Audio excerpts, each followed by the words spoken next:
जिसके दिल में प्रेम है, सम्मान बिंदु है, केंद्र है वो कोई और नहीं, भारत की सहिष्णु हिंदू है। आखिर हमें समझ में नहीं आता कि भगवा आतंकवादी हो सकता है। भगवा और आतंकवाद एक साथ कोई कह सकता है?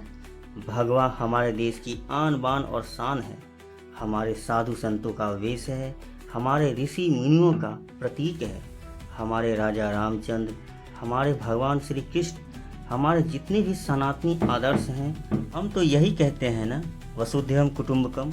जो वसुधैव कुटुंबकम की बात करता है, जो कहता है कि हमारे देश में हिंसा की कोई जगह नहीं है, वो कभी आतंकवादी बन नहीं सकता है। और दुर्भाग्य है ऐसे लोगों की जो राजनीति से प्रेरित होकर लोग अपने राजनीति को बचाने के लिए हिंदू को आतंकवादी कहते हैं। ये भगवा आतंकवादी है।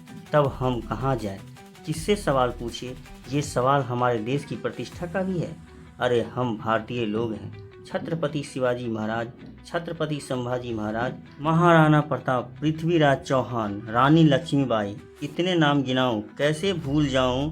कैसे कहूं कि हमारे देश में जिन्होंने भगवा के लिए अपनी जान की बाजी लगा दी, वो कभी किसी का गला काट सकते हैं? वो किसी को मार सकते हैं? अरे मरे तो हम जाते हैं। हमारा धर्म पूछा जाता है, हमसे पूछा जाता है कि अगर तुम हिंदू हो तो बताओ, और जब हम कहते हैं कि हम हिंदू हैं तो हमें गोली मार दी जाती है। दुनिया में एक भी उदाहरण अगर आप बता दें कि कहीं कोई हिंदू जाकर किसी को बोला हो कि तुम्हारा धर्म बताओ, अगर तुम हिंदू नहीं हो तो हम तुम्हें मार देंगे, इसका एक भी उदाहरण पूरी दुनिया में आपको नहीं मिलेगा।